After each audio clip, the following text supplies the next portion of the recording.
Hey guys, welcome back to the channel. In this video, I'm going to talk about the book Deep Work by Dr. Cal Newport.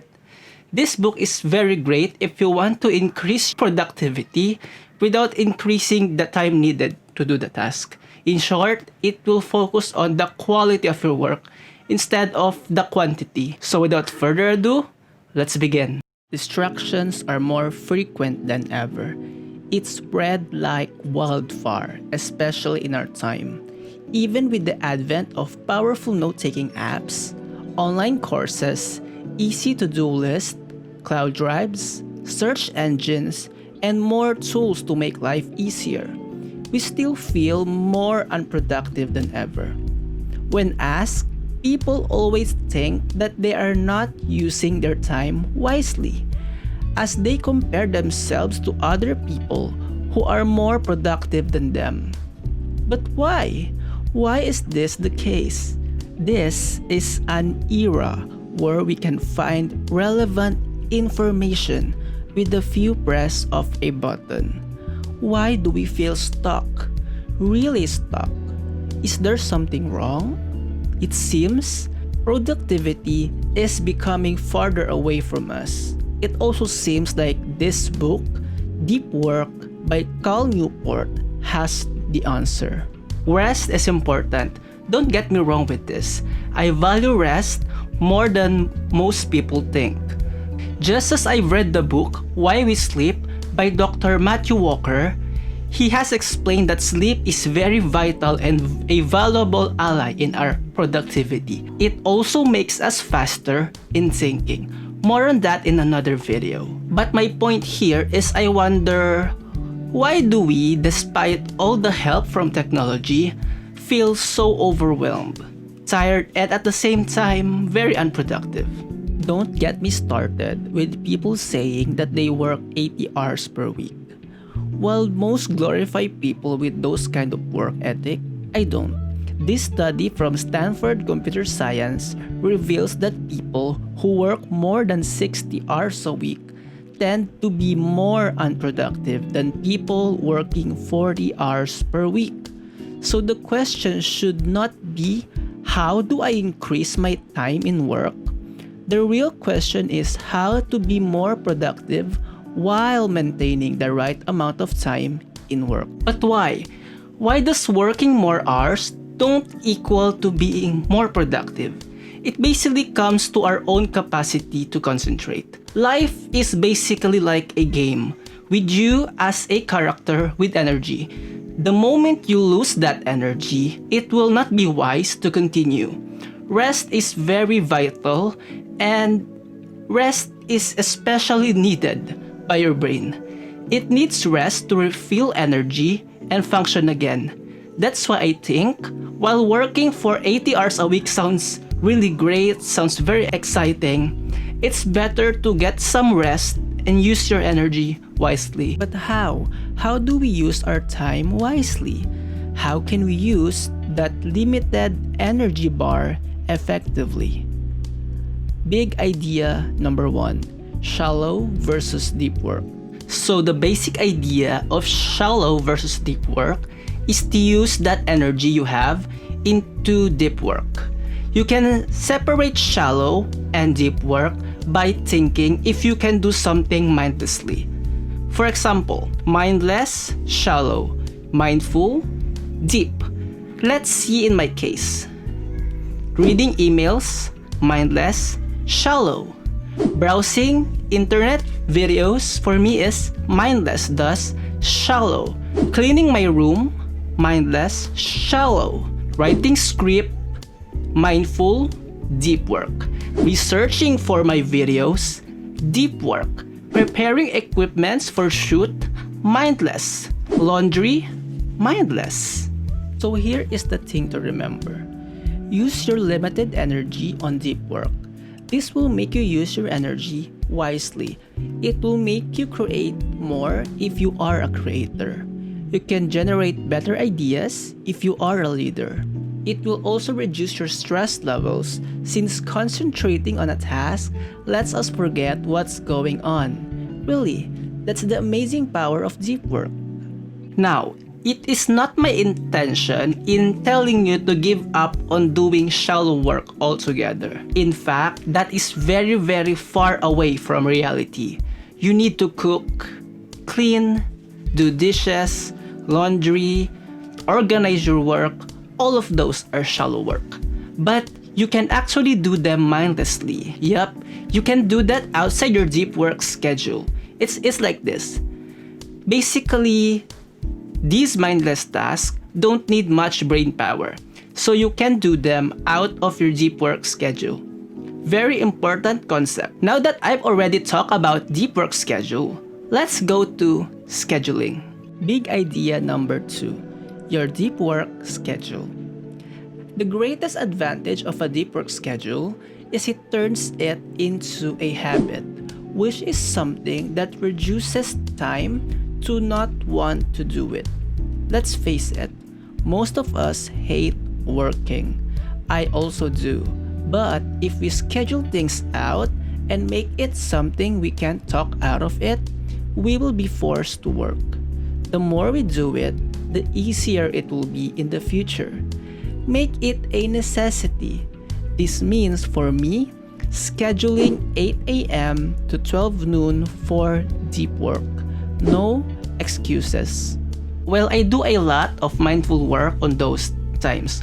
For me, that's 8 to 12 noon, which means no phone, email, or any distraction that will break my productivity. I also put some white noise while doing this, so I won't be disturbed while thinking of fresh ideas for my videos. Same with researching for script. The result, my brain comes out with a lot of idea the more I focus on the task. I also feel like I don't feel any hunger of some sort while on this task. It seems my body knows that this is the time to use my brain to its full capacity. So here are my tips for making use of your deep work time. Number 1, move your phone far away. This will make you think less of any distractions if possible. Number 2, stretch before doing a deep work session. I always feel some stiff in my back after doing deep work for a long time, so I find stretching a very good tool since it lessens my stiffness. Number 3, put some white noise on. There are lots of free white noise music online. It removes background noise so you can be focused on what you're currently doing, removing distraction as much as possible. Number 4, get comfortable but not too much. This means sitting in a rested position but not laying down in bed. You might fall asleep. And number 5, put a notepad near you. Always put a notepad near you. Why? Because deep work makes you generate lots of ideas. Some of them are not related to what you're doing now. Remember, as I said in one of my videos, your brain is a bad hard drive, but it is a powerful processor. Put it into a notepad and review it later. This will make you not forget anything that comes out on your mind. That's GTD, getting things done. By the way, I will put a link in the description about the GTD method. Basically, that's how deep work is. Don't get frustrated if you fail the first time doing it. We are not perfect. I am also a victim of shallow work sometimes. While doing deep work, I tend to generate ideas on how to make my videos better. So I go to YouTube and check tutorials on how to do them. However, that is shallow work.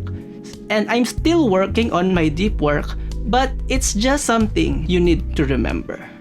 We always need to practice. This is a practice, and the more you do it, the better you'll be. Big idea number 3, the power of shallow work.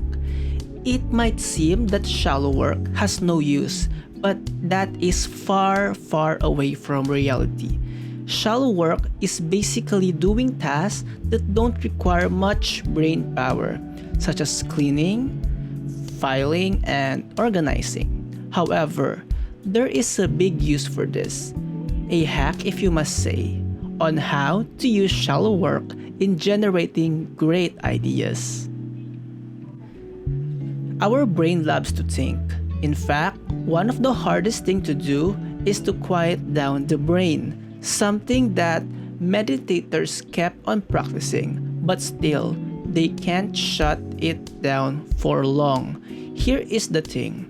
Shallow work lets you preoccupied in the thing you are doing. It actually helps you shut your brain down and focus on one thing. So here is the trick. Once you are doing shallow work, you are preoccupied with just one thing. This opens up with a lot of possibilities since your brain loves to think. It is like what people call daydreaming. And why it is famous? It's famous because everybody does it. We all have the capacity to make shallow work some sort like a superpower for us. It is never an enemy. You can turn something people hate into a friend. In fact, my idea to run this channel is because an idea popped in my head while I was doing shallow work. After that, I wrote it in a piece of paper and the following day used the power of deep work to work on the plan to execute this idea, this channel, and of course, this video. Basically, shallow work is a good time to generate ideas. It is never my intention to make shallow work the enemy or the evil. Distractions are the enemy, but shallow work opens up a lot of new concepts for you to apply. Just don't forget to write things down in a notepad or your phone. Big idea number 4.